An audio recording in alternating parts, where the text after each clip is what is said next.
People think Alaska is just cold and empty. They're wrong about the empty part. It's full of things that don't want to be found, full of places that don't appear on maps, full of silence that isn't really silent if you know how to listen. In my 23 years as an Alaska State Trooper, I've seen frozen bodies that looked like they were sleeping, villages swallowed by avalanches, and people who walked into the wilderness and chose never to come back. But nothing prepared me for what I found in February 2022, 300 miles northwest of Fairbanks, in a place that, according to every map, every satellite image, every official record, doesn't exist. If you're watching this from Alaska, you know what I mean about the darkness. Not just the absence of light during our endless winter nights, but the weight of it, the way it presses against your mind. Drop a comment. What part of Alaska are you in? And have you ever found something out there that wasn't supposed to be there? My name is Sergeant Mike Kovac, Alaska State Troopers, retired. Well, retired is what they put on the paperwork. The truth is, after what happened at Newcomb, that's what the village called itself, I couldn't do the job anymore. Couldn't look at a map without wondering what else was hidden. Couldn't fly over the wilderness without searching for lights that shouldn't be there. This is the real story. Not what went in the official report. Not the sanitized version the state wants you to believe. This is what actually happened when I found a village of 147 people who, according to every government record, died in 1953. February in Alaska is a special kind of hell. It's not just the cold, though at 40 below, the air hurts to breathe and exposed skin can freeze in minutes. It's the darkness. In the far north, the sun barely rises, giving you maybe 4 hours of dim twilight that passes for daylight. It does things to your mind, that darkness. Makes you see things that aren't there. Or maybe it reveals things that are always there, hidden in the light. I was stationed out of Fairbanks, covering a territory roughly the size of Ohio with maybe a few thousand people scattered across it. Most of my calls were routine. Domestic disputes in dry villages, search and rescue for hunters who'd gotten turned around, welfare checks on elderly folks living alone in cabins 50 miles from their nearest neighbor. But on February 15th, 2022, I got a call that was anything but routine. It came from a bush pilot named Tommy Ashlock, a Yupik guy I'd known for 15 years.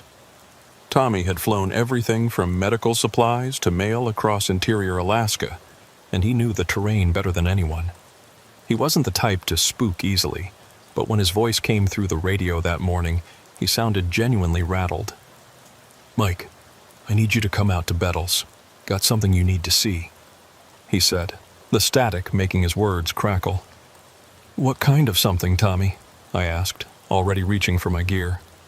Bettles was a tiny town about 180 miles northwest of Fairbanks, mostly used as a jumping-off point for the gates of the Arctic National Park.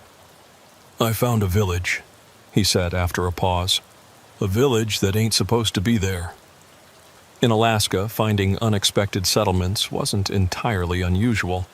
Native families sometimes established fishing or hunting camps that weren't on official maps, and occasionally you'd find hermits who'd built cabins in the middle of nowhere. But the way Tommy said it made me pay attention.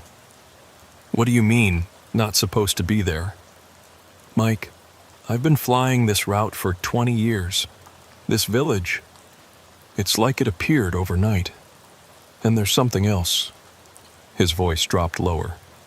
"The people there, they're all wearing clothes from the 1950s, and they acted like they'd never seen an airplane before."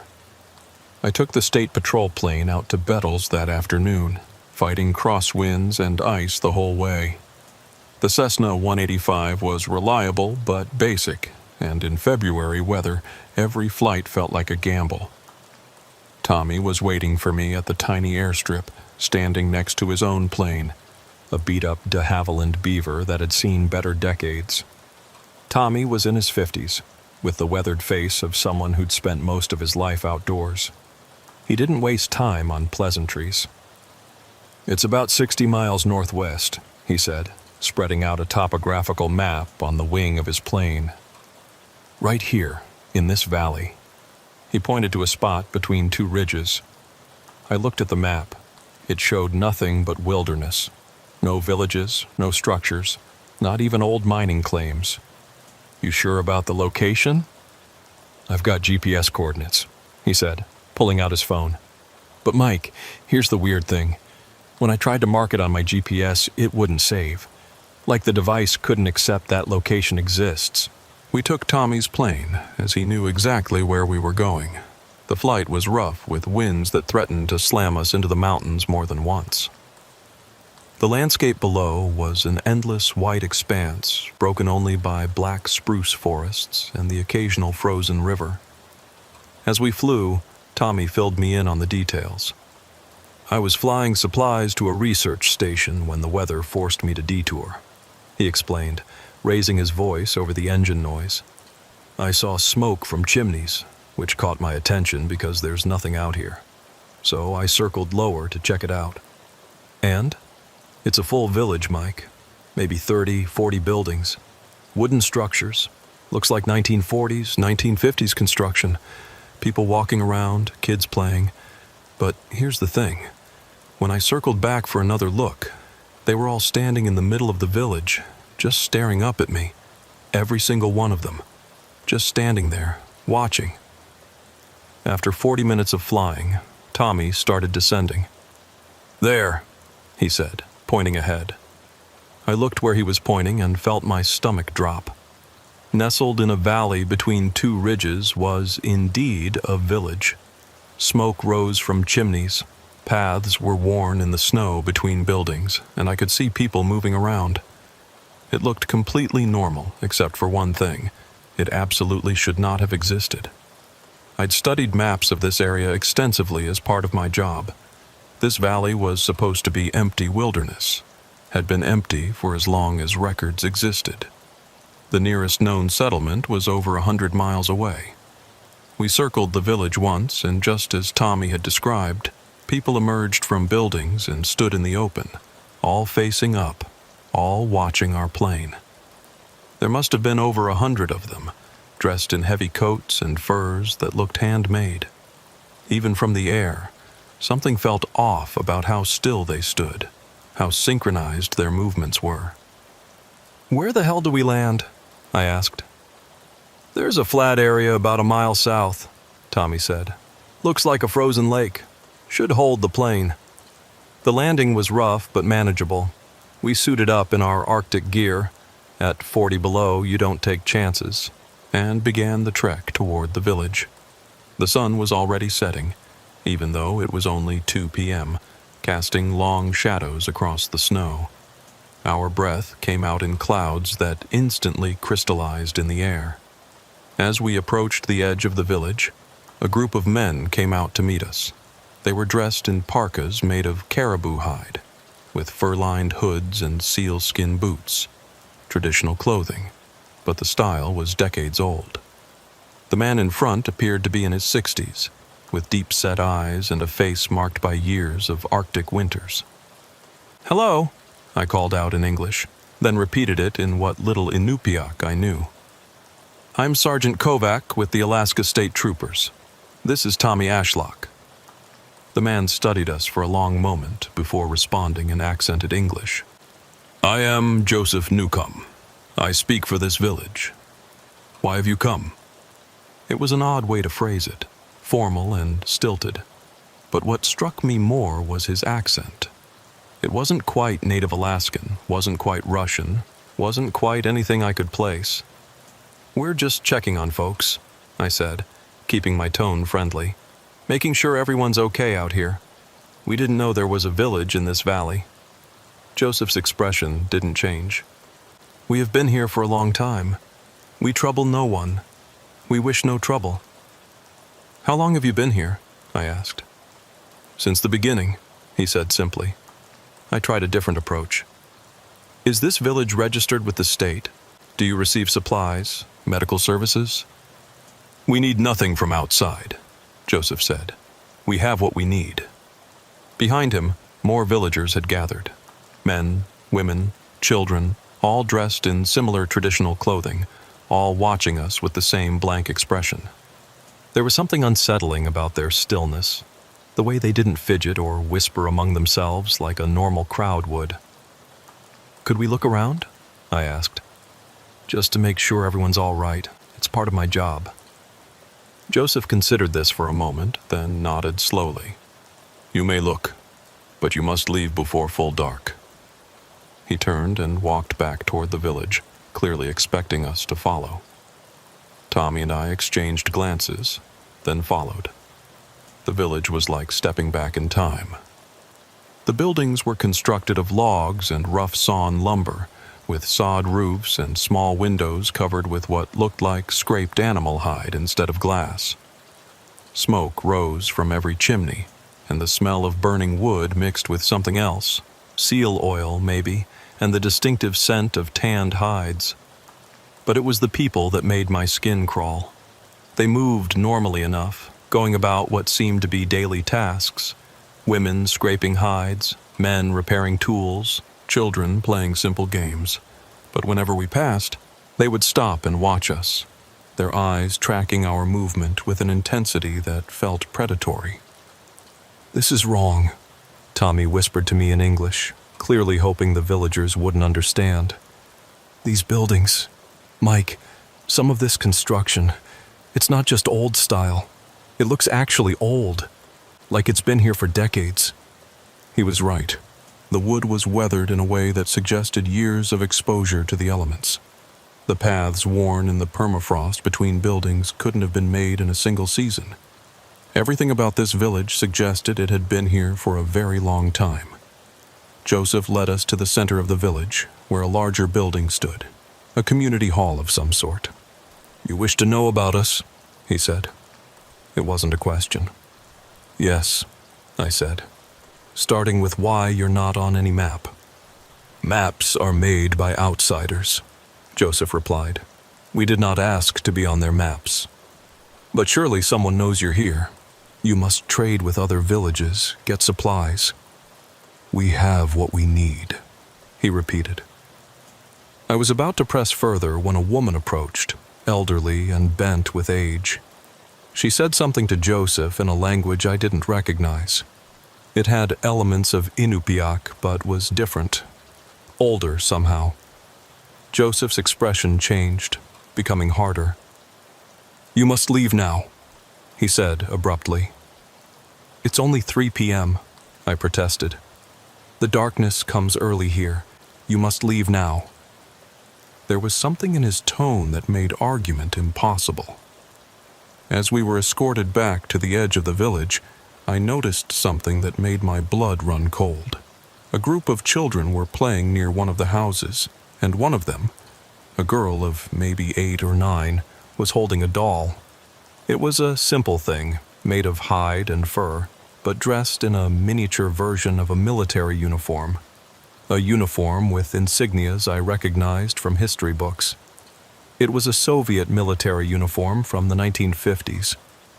"Tommy," I said quietly, "we need to go.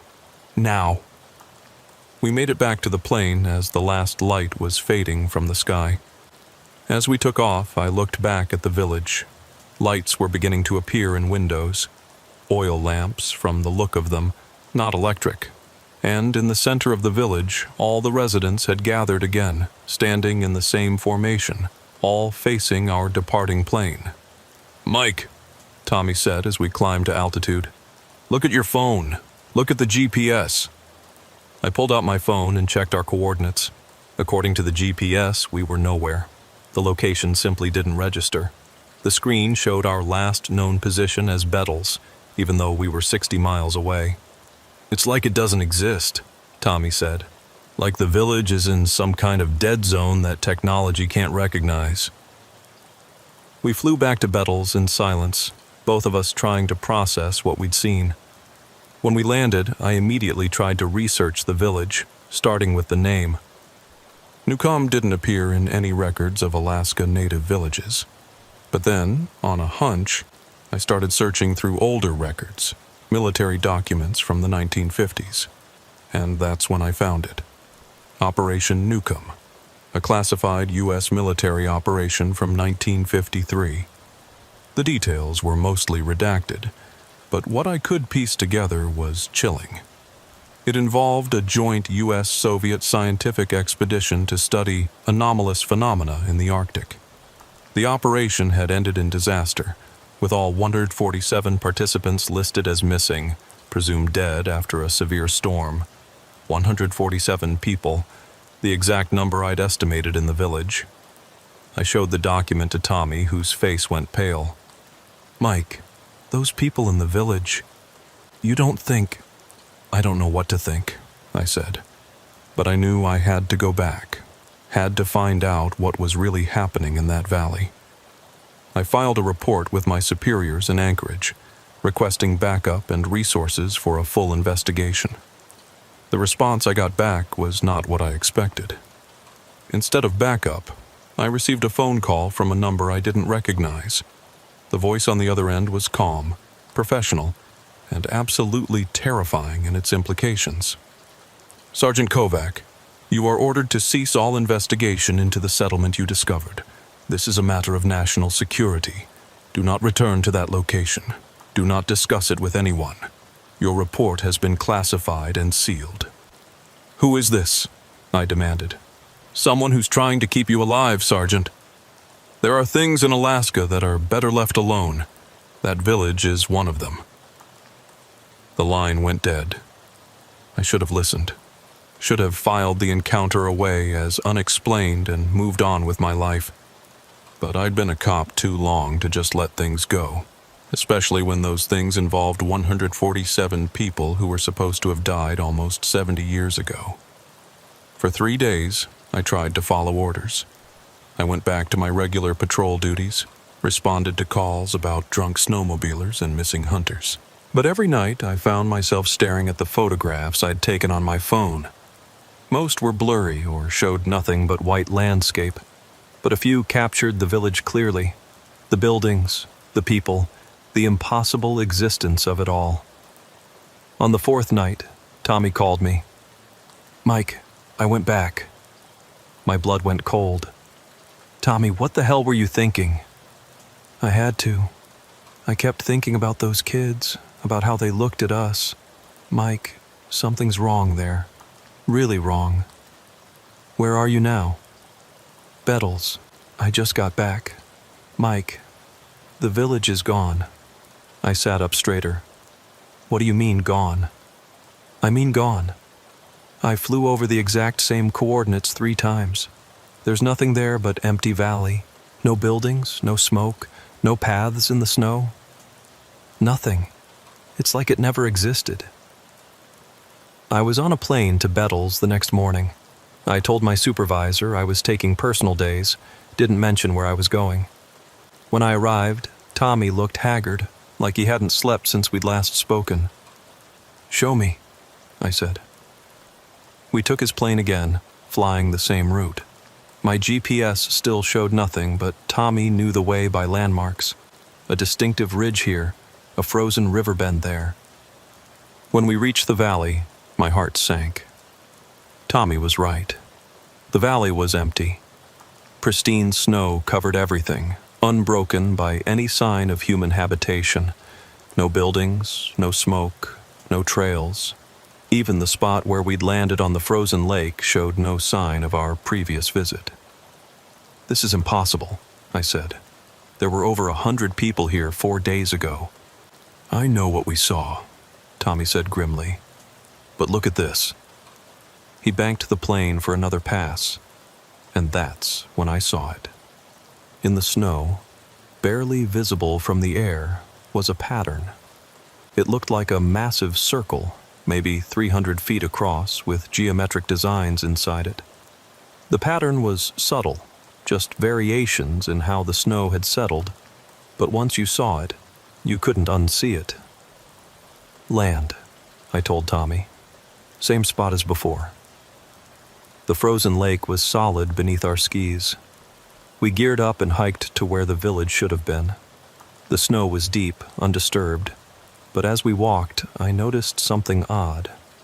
My compass was spinning slowly, unable to find north. Tommy's was doing the same thing.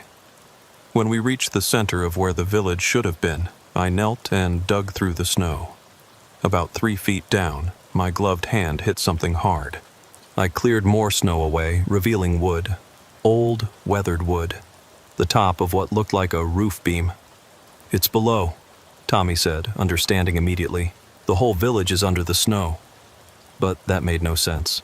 3 feet of snow doesn't accumulate in 4 days. Not without a major storm. And the weather had been clear. More than that, the snow wasn't fresh. It had the crusty, layered quality of snow that had been there all winter. We spent 2 hours digging, uncovering more evidence of structures beneath. But the sun was getting low, and we had to leave. As we walked back to the plane, I noticed something in the snow. Footprints, but not human. They were too long, with what looked like claw marks at the ends. They led from the buried village toward the mountains, disappearing into a line of trees. "Tommy," I said, pointing to the tracks, "what makes prints like that?" He studied them, his face growing pale. "Nothing I want to meet." That night, back in Bettles, I made a decision that would change everything. I was going to find out what happened to Operation Newcomb, classified or not. I had a contact in Anchorage, a former military intelligence officer named Sarah Chen, who now worked as a civilian contractor. If anyone could get me information, it would be her. Sarah met me at a coffee shop in downtown Anchorage 2 days later. She was in her 40s, Asian American, with the kind of alertness that came from years of dealing with secrets. "Mike, what you're asking about is beyond classified," she said quietly, glancing around the nearly empty shop. "It's in the black files, the kind of thing that doesn't officially exist." "But you found something." She slid a thumb drive across the table. "I shouldn't be giving you this. If anyone finds out..." "They won't." Operation Newcomb was a joint operation like you found. But it wasn't just US and Soviet. There were scientists from Canada, Norway, even some Japanese researchers. They were investigating something called the Alaskan anomaly. What kind of anomaly? The files are vague, but from what I could piece together, it was some kind of temporal or dimensional irregularity, a place where the normal rules didn't apply.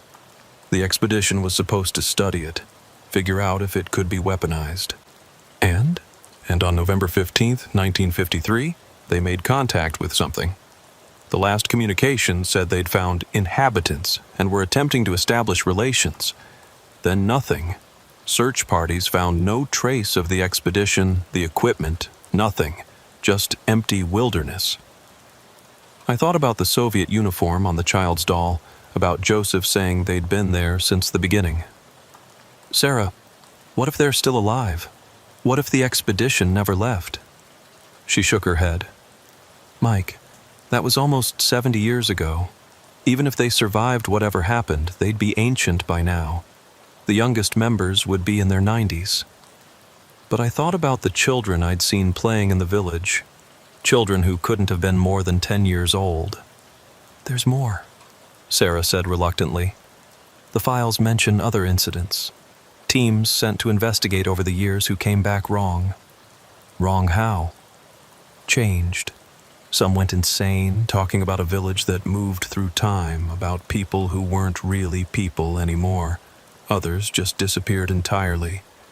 The military finally declared the area off-limits in 1978.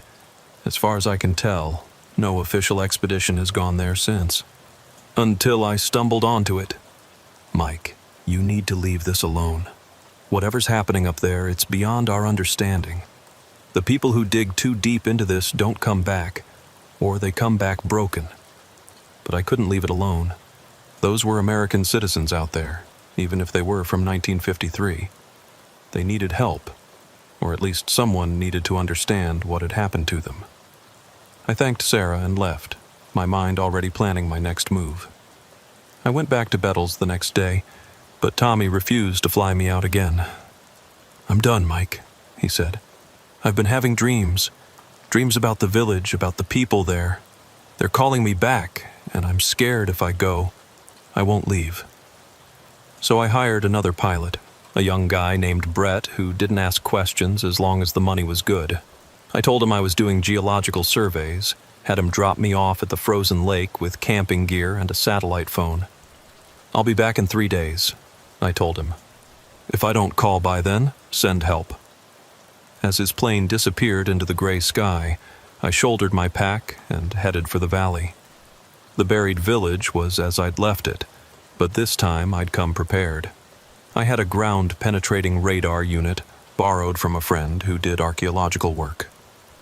I spent the first day mapping what was beneath the snow. The village was all there, perfectly preserved beneath 3 feet of snow that shouldn't exist. But the radar showed something else, something that made me question my sanity. The readings showed the buildings were simultaneously there and not there, existing in what the device could only interpret as probability spaces. As night fell, I set up camp at the edge of the valley. The aurora borealis was active, green curtains of light dancing across the sky. But as I watched, the lights began to behave strangely, seeming to spiral down toward the valley in patterns that hurt to look at. And then I heard them. Voices, carried on the wind. Singing. It was a hymn, something I half remembered from childhood, but sung in harmonies that no human throat should have been able to produce. The voices were coming from beneath the snow. I grabbed my flashlight and went to investigate. As I approached the buried village, the snow began to glow with a faint blue light. The glow intensified, and suddenly, impossibly, the snow was gone. The village stood before me, exactly as it had been on my first visit. Smoke rose from chimneys, lights glowed in windows, and in the center of the village, all 147 residents stood in a circle, singing. Joseph Newcomb broke from the circle and walked toward me. But something was different about him. His movements were too fluid, too perfect, like someone had studied how humans walk and was imitating it precisely. "Sergeant Kovac," he said, and his voice had that same multi-tonal quality as the singing. "You should not have returned." "What are you?" I asked, my hand instinctively going to my sidearm. "We are what we were made to be," he replied. "The expedition succeeded, in a way. They found the anomaly, found the place where time folds back on itself. They tried to study it, to understand it, but you cannot study something like that without becoming part of it." "You're the expedition members?" "We were. Now we are more. And less. We exist in multiple states simultaneously, 1953, 2022, and many points in between. We are here and not here, alive and not alive." "The children," I said. "How are their children if you've been here since 1953? Joseph smiled, an expression that didn't quite reach his eyes. "Time is not a line, Sergeant. It's a web. The children were born in 1953, in 1967, in 1984, in 2001. All simultaneously. They age and don't age. They are eternal and temporary." My head was spinning, trying to process what he was saying. "Why show yourself to me? Why let me find you?" "We didn't let you find us. You were always going to find us. It already happened, is happening, will happen. And now you're part of it too." I felt it then, a sensation like reality shifting around me. I looked at my hands, and for a moment, I could see through them, could see multiple versions of myself standing in the same spot. Younger, older, different choices leading to different lives, all existing at once. "No," I said, backing away. "I'm leaving." "You can try," Joseph said sadly. "Others have tried. But once you've seen the truth of time, you can't unsee it. You'll carry it with you, and eventually, it will call you back." I ran. ran back to my camp, packed frantically, and called Brett on the satellite phone. "Emergency extraction," I said. "Now." While I waited for the plane, I looked back at the valley. The village was gone again, buried under snow that had no right to be there. But I could still hear the singing, faint but persistent, carried on the wind. Brett picked me up 3 hours later. As we flew away, I looked back one more time. The valley was empty, but in the pattern of the snow, I could see faces. 147 faces, looking up at the sky, watching me leave, or watching me arrive, or both, or neither. Time isn't a line. The dreams started the night I got back to Fairbanks. In them, I was in the village, but it wasn't 2022. It was 1953, and I was wearing a military uniform, taking notes as Soviet and American scientists set up equipment I didn't recognize. Then it would shift, and it was 1978, and I was part of a military team sent to investigate, finding the village empty but somehow still inhabited. Then 2022 again. But this time I lived there, had always lived there, was married to a woman whose face kept changing every time I looked at her. I'd wake up gasping, my apartment feeling foreign and wrong, like I didn't belong there. Like I belonged in the village that existed in all times and no time at once. For 2 weeks I tried to return to normal duty, but normal had become a relative concept. I'd be writing a report and suddenly see the words changing on the page, showing reports I hadn't written yet, or had written years ago in a life I hadn't lived. I'd look at suspects and see multiple versions of them, who they were, who they could have been, who they would become. My supervisor, Captain Diana Reeves, called me into her office on March 3rd. "Mike, what the hell is going on with you?" she asked, not unkindly. Diana was tough but fair, a 25-year veteran who'd seen her share of weird Alaska cases. "Your reports are getting stranger. Yesterday you filed a missing person report for someone who doesn't exist." I looked at the file she pushed across the desk. It was indeed a missing person report, filled out in my handwriting for someone named David Chen. But I had no memory of writing it. I started, then stopped. How could I explain that David Chen did exist, just not in this timeline? That I'd met him in the village in a timeline where he'd been part of a 1987 expedition that had also been absorbed? "You're taking leave," Diana said firmly. 2 weeks, minimum. Get your head straight, Mike. See a counselor if you need to, but figure this out, because I can't have you in the field like this. I agreed, knowing it wouldn't help. You can't counsel away the knowledge that reality isn't what you thought it was. But the leave gave me time to do what I needed to do. Research. I dove into every record I could find about temporal anomalies, dimensional rifts, places where reality got thin. Most of it was crackpot conspiracy theories, but buried in the noise were patterns. Reports from around the world of villages that appeared and disappeared, of expeditions that found impossible things and came back changed or didn't come back at all. And there were others like me. People who'd encountered these anomalies and lived to tell about it, though lived was a relative term.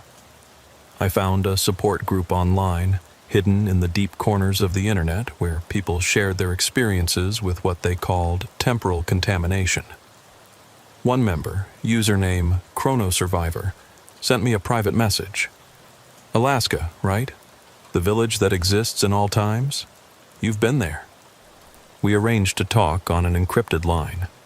ChronoSurvivor turned out to be Dr. Marcus Webb, a physicist who'd been part of a 1995 expedition to study the anomaly. "You're experiencing temporal fragmentation," he explained. "Your consciousness has been exposed to non-linear time. Part of you exists in multiple timelines now. It's going to get worse before it gets better." How do I stop it? You don't. You can't unknow what you know, but you can learn to manage it, to observe the other timelines without getting lost in them. Think of it like like looking at a photo album instead of living in the photos. The village, I said. What is it really? Marcus was quiet for a moment. Best theory? It's a point where our dimension intersects with others. The expedition in 1953 didn't just find the anomaly, they became part of it. They exist in a superposition of states, all possibilities simultaneously true, and anyone who interacts with them risks the same fate. Can they be saved? Saved from what? From their perspective, they're not trapped. They're expanded. They experience all of time at once. Past, present, future. It's all now to them. The question isn't, can they be saved, but would they want to be? I thought about Joseph Newcomb's sad smile when he'd told me I couldn't leave it behind. Had he been trying to warn me or welcome me? That night, the dreams were different. I was in the village again, but this time I was aware it was a dream. I found Joseph in the community hall, but he looked different. Younger, older, both neither. You're beginning to understand, he said, his voice echoing with possibilities. I'm losing my mind, I replied. No, you're expanding it. Most humans can only perceive time linearly, like watching a movie frame by frame. But you've seen behind the screen. You know all the frames exist simultaneously. I don't want this. Neither did we at first. The expedition came here to study the anomaly, to harness it. We thought we could control it, use it. But you can't control something that exists outside of causality. It changed us, made us part of itself. Are you really Joseph Newcomb? Or are you something else using his appearance? He smiled, that same sad expression. I am Joseph Newcomb. I am also Dr. Yuri Volkov from the Soviet team. I am Lieutenant James Mitchell from the U.S. military escort. I am all of them and none of them. Individual identity becomes fluid when you exist in multiple states. Why children? I asked. Why are there children in the village? Because in some timelines we had children. In some, those children grew up and had their own children. In others, they remained young forever. All states exist simultaneously. The 8-year-old girl you saw is also a grandmother of 6, is also someone who was never born, is also someone who will be born tomorrow. I woke from the dream with a nosebleed, my head pounding. When I looked in the mirror, I could swear I saw other faces superimposed over mine. Younger versions, older versions, versions where I'd made different choices. The next day, Tommy called me. Mike, I'm seeing things, he said, his voice strained. The village. It's here in Bettles. Not all of it, just glimpses. A building that shouldn't be there, gone when I blink. People in 1950s clothing walking down the street, but only I can see them. It's spreading, I realized with growing horror. The anomaly. Our contact with it is causing it to expand. I called Marcus immediately. Is it possible for the anomaly to grow? To affect areas outside the original zone? Theoretically, yes, he said, sounding worried. If enough people become contaminated, if enough consciousness becomes tangled with it, it could create new intersection points. How many people have been exposed? I did a quick count. Myself, Tommy, Brett, the pilot, the military teams over the years, Sarah who'd accessed the files. Maybe a dozen directly, but who knows how many indirectly. You need to contain this, Marcus said urgently. If it spreads to a population center? I thought about Fairbanks, about Anchorage, about what would happen if entire cities started existing in multiple timelines simultaneously. The chaos would be unimaginable. How do I contain something that exists outside of normal space-time? You can't, but you might be able to redirect it. The anomaly seems to be attracted to consciousness, to observers. If you could provide it with a strong enough focal point, you might be able to draw it back to its original location. You mean use myself as bait? I mean offer yourself as an anchor. Someone who fully accepts the non-linear nature of time, who can exist in multiple states without fragmenting completely. It's dangerous. You could lose yourself entirely, become like the villagers. I thought about my life. 47 years old, divorced, no kids, a job that was slowly killing me even before I encountered the anomaly. What did I really have to lose? Tell me what I need to do. Marcus walked me through the theory. The anomaly was like a quantum experiment. It existed in superposition until observed, at which point it collapsed into a specific state. But because the villagers existed in multiple states simultaneously, they prevented that collapse. They were permanent observers of all possibilities. You need to become a singular observer, Marcus explained. Choose one timeline, one reality, and hold to it absolutely. Your certainty could force the anomaly to collapse into that single state, at least temporarily. And if I can't hold it, then you become part of the village permanently. I made my preparations carefully. I wrote letters to people I cared about, knowing they might be the last communications I ever sent. I transferred my savings to my sister in Oregon, made sure my will was updated. Then I flew back to Bettles. Tommy was worse. He was seeing the village constantly now, existing in both places at once. His eyes had the 1,000-yard stare of someone seeing too much. I'm going back, I told him. I'm going to try to fix this. You can't fix time, Mike. It just is. Maybe, but I can try to keep it from spreading. He nodded slowly, understanding. I'll fly you. One last time. The flight was surreal. Tommy kept commenting on things I couldn't see. Other planes flying alongside us from different eras, mountains that existed in some timelines but not others. His hands were steady on the controls, but I could see the strain in his face. When we reached the valley, the village was visible, but it was wrong. Multiple versions of it existed simultaneously. The 1953 original, the 2022 version I'd first encountered, and dozens of iterations in between. Buildings appeared and disappeared. People walked through the same space in different decades, and at the center of it all was the anomaly itself. I could see it now, really see it. It was like looking at a hole in reality, a place where all possibilities existed at once. It hurt to perceive, but I forced myself to focus on it. Land, I told Tommy.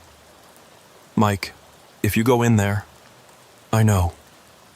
We landed on the frozen lake, which was simultaneously frozen, melted, and non-existent. I had to focus on the frozen version to walk on it. Each step was an act of will, choosing which reality to inhabit. The villagers were waiting for me, all 147 of them, in all their iterations. Joseph/Yuri, James, stood at the front, his face cycling through identities. You've come to join us, he said. It wasn't a question. I've come to make a choice, I replied. I walked to the center of the village, to the spot where the anomaly was strongest. Reality was thinnest here, and I could feel myself beginning to fragment. I saw my life spreading out in all directions, timelines where I'd never become a cop, where I'd died in Afghanistan, where I'd had children, where I'd never been born. But I held on to one truth, one certainty. I was Sergeant Mike Kovac, Alaska State Trooper, and I was here on March 17th, 2022, to prevent this anomaly from spreading. I pushed that certainty outward, using every ounce of will I had. For a moment, nothing happened. Then, reality began to solidify around me. The multiple versions of the village began to collapse into one, the 2022 version. With the expedition members aged but alive, the villagers screamed, not in pain but in loss, as their expanded consciousness was compressed back into linear time. The children disappeared. They had never existed, or had existed and grown old, or had existed in another timeline entirely. Joseph stood before me, just Joseph now, an elderly man in his 90s, looking confused and lost. What "What year is it?" he asked. 2022, I told him. "You've been here for 69 years. The anomaly was still there, I could feel it, but it was contained, locked into a single timeline by my observation, by my choice. But I could also feel the cost. Part of me was anchored to this place now, would always be anchored here. I could leave physically, but some part of my consciousness would remain, keeping the anomaly collapsed, preventing it from spreading. "We need to evacuate them," I told Tommy when I returned to the plane. "Get rescue teams here. These people need medical attention, psychological help." "Mike, your eyes." I looked in the plane's mirror. My eyes had changed. They held depths that hadn't been there before, reflections of times that were and weren't. I was still Mike Kovac, but I was also the Mike Kovac who had chosen to stay, who had chosen to leave, who had never come here at all. "I'm okay," I lied. "Let's get help for these people." The rescue operation was a masterpiece of bureaucratic fiction. Officially, we'd discovered a remote religious commune that had been living off the grid for decades. The elderly members were suffering from mass delusion brought on by isolation and possibly contaminated water supply. The story was absurd, but it was the kind of absurd that people could accept. The truth would have been harder to swallow. The evacuation took 3 days. Military helicopters flew in. Medics treated the expedition members, those who had aged normally once I'd collapsed the timeline. Of the original 147, only 43 were still alive in our singular timeline. The rest had either died of old age in the intervening decades or had never existed in this version of events. The mathematics of it made my head hurt if I thought about it too long. Joseph Newcomb, whose real name turned out to be Dr. Joseph Novak, a quantum physicist from MIT circa 1953, was airlifted to Anchorage. Before he left, he grabbed my arm with surprising strength. "You've taken our place," he said, his eyes clearing for a moment. "Someone has to anchor it. Someone always has to anchor it." "I know," I replied. "It will call others. The anomaly needs consciousness to define itself. You'll have to keep them away, or teach them what you've learned." "For how long?" He smiled sadly. "Time isn't a line, Sergeant. You'll be here for no time, and all time. You've already been here forever, and you've never been here at all." The words should have been nonsense, but I understood them perfectly. The military sealed off the valley after the evacuation. Officially, it was due to environmental contamination. Unofficially, several federal agencies whose names were just acronyms I didn't recognize set up a permanent monitoring station.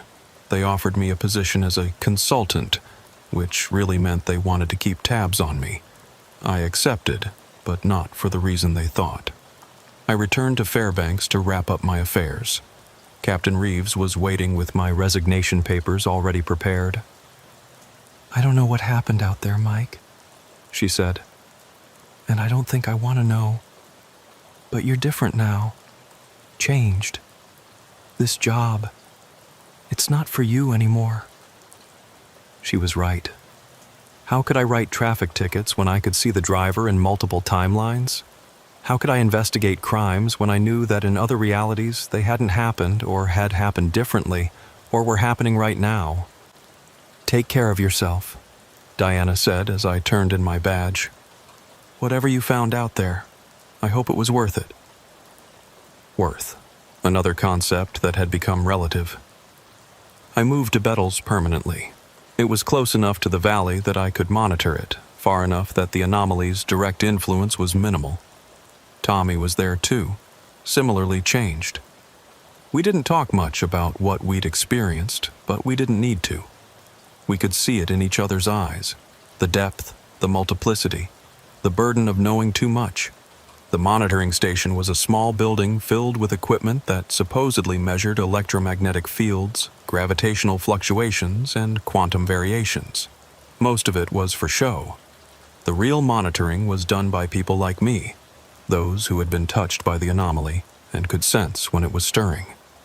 My official title was Anomaly Response Coordinator. My real job was to be a lighthouse keeper for reality. The first incident came 2 months after the evacuation. A group of extreme hikers had somehow bypassed the military perimeter and were heading toward the valley. I intercepted them 5 miles out, using my federal credentials to turn them back. They complained, threatened to post about government cover-ups online. I let them. Conspiracy theories were easier to dismiss than the truth. The second incident was more serious. A Russian scientific expedition, following up on old Soviet records about Operation Nukem, tried to reach the valley. This required federal intervention, diplomatic channels, veiled threats about international incidents.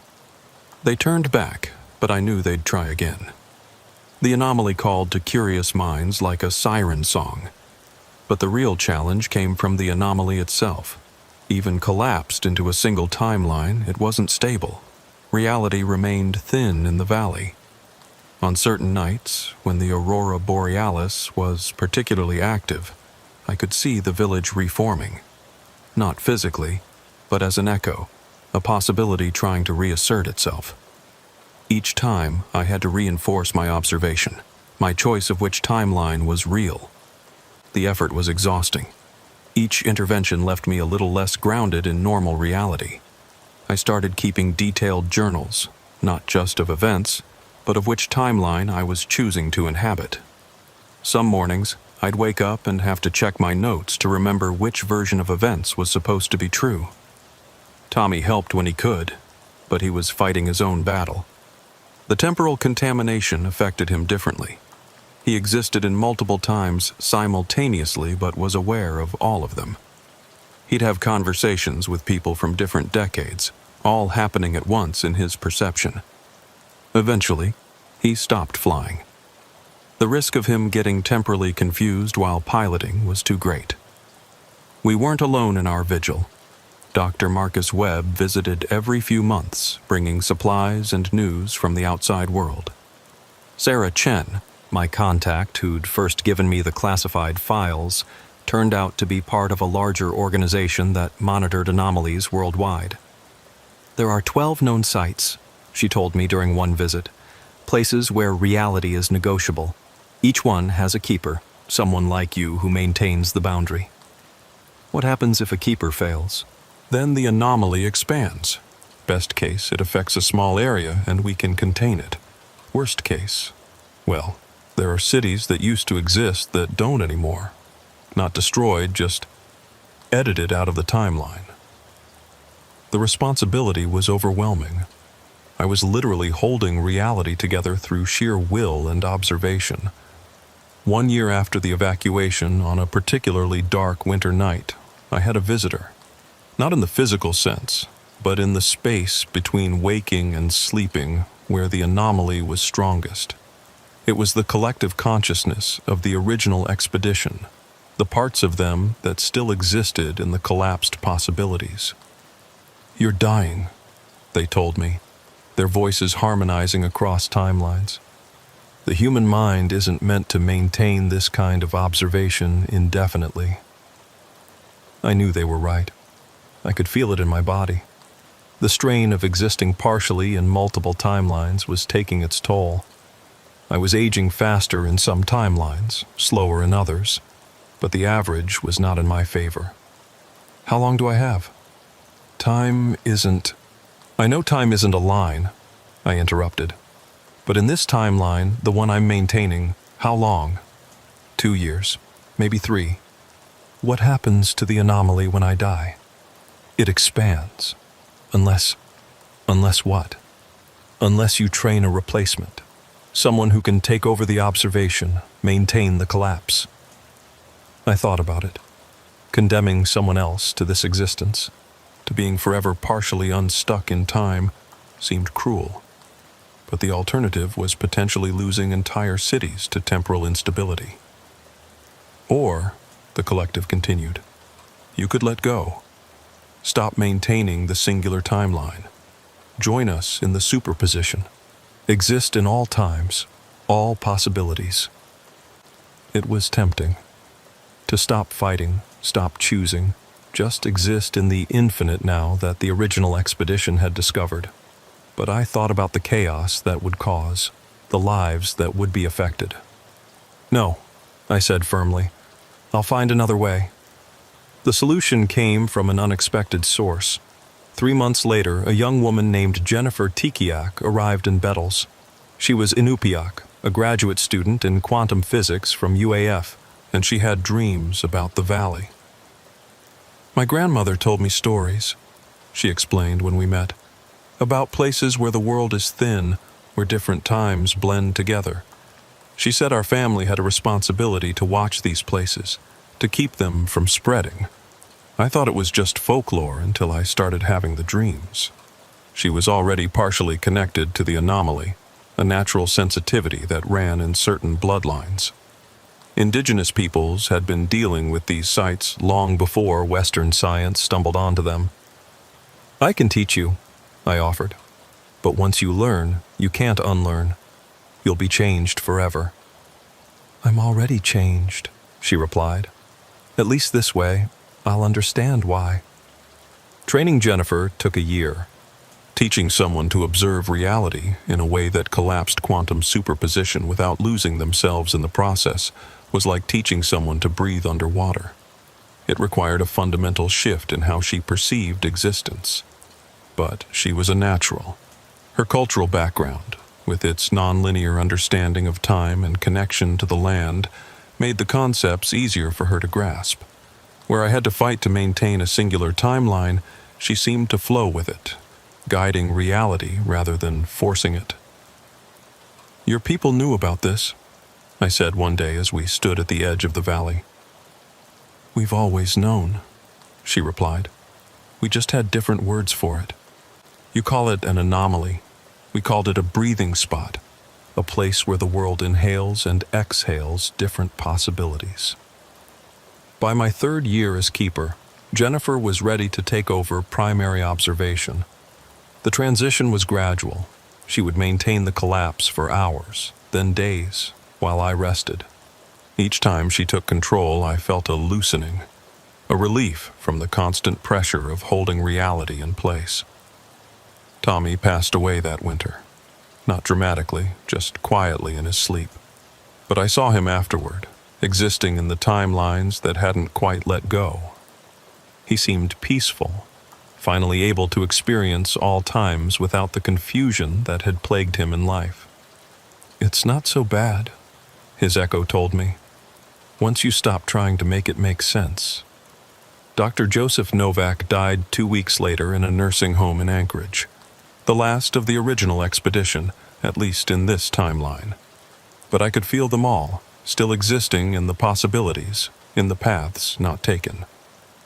On the 4th anniversary of my first encounter with the village, I made my decision. Jennifer was ready, more ready than I had ever been. She understood the anomaly in a way I never could, saw it as part of the natural order rather than an aberration to be contained. "I'm leaving," I told her. "Not just Bettles, Alaska, maybe the country, somewhere far enough that the connection weakens." "Will that work?" she asked. "I don't know, but I need to try.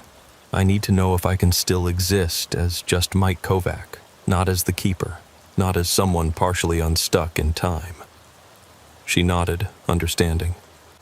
"The valley will be safe. My family has been preparing for this responsibility for generations, even if we didn't fully understand what we were preparing for." I left on a clear morning in March, 5 years after first discovering the village. As the plane lifted off from Bettles, I looked back at the mountains that hid the valley. For a moment, I saw it all. Every timeline, every possibility. The village that existed and didn't exist. The expedition that was still there and had never been there at all. Then I closed my eyes, made my choice, and let it go. The relief was immediate and overwhelming. The constant pressure I'd lived with for 5 years eased. I was just Mike Kovac again, mostly. The knowledge remained, the understanding that reality was far more fluid than most people realized. but the responsibility had passed to someone better equipped to handle it. I settled in a small town in Maine, about as far from Alaska as I could get while staying in the country. I worked as a security consultant, a job that required no engagement with temporal anomalies or reality-threatening phenomena. For 6 months, I almost felt normal. Then the dreams started again. Not about the village in Alaska, but about something here, something old in the Atlantic, something that fishermen had been avoiding without quite knowing why for generations. Because here's the truth I learned. The anomalies aren't random. They're not mistakes or glitches in reality. They're pressure valves, places where the infinite possibilities of existence can bleed through. And some of us, for whatever reason, are sensitive to them. We're drawn to them, or they're drawn to us. Maybe it's genetic, like Jennifer's family. Maybe it's psychological, minds that can handle the paradox of multiple realities. Or maybe it's just bad luck, being in the wrong place at the wrong time and seeing something you can't unsee. I ignored the dreams for a while, but eventually I made a call to Sarah Chen. "There's something off the coast of Maine," I told her. "We know," she replied. "We were wondering when you'd notice. Are you ready to get back to work?" I thought about the village in Alaska, about Jennifer maintaining the boundary, about Tommy existing peacefully in multiple timelines. I thought about the responsibility of keeping reality stable for people who would never know it needed keeping. "Time isn't a line," I said, repeating the words that had become my mantra. "No," Sarah agreed. "It's a web. And we're the spiders trying to keep it from tangling." I took the assignment, because that's what people like us do. We stand at the boundaries, at the places where reality gets thin, and we hold the line. Not because we want to, but because someone has to. The village in Alaska still exists, in all its timelines, and none of them. Jennifer keeps watch, as her children will after her, and their children after them. The anomaly remains, waiting, patient, eternal. And somewhere, in the possibilities that weren't chosen, 147 members of a 1953 expedition still walk through a village that exists outside of time, experiencing all of eternity in a single moment. Time isn't a line, it's a choice. And every day, people like Jennifer and me make that choice for everyone else. They never thank us. They never know we exist. But we keep watching anyway. Because someone has to. End recording. Sergeant Mike Kovac's current whereabouts are classified. Reports of anomalous activity off the coast of Maine are under investigation. The village at coordinates redacted remains under federal quarantine. Do not attempt to locate or visit the site. Time isn't a line. But sometimes, it's better to pretend it is.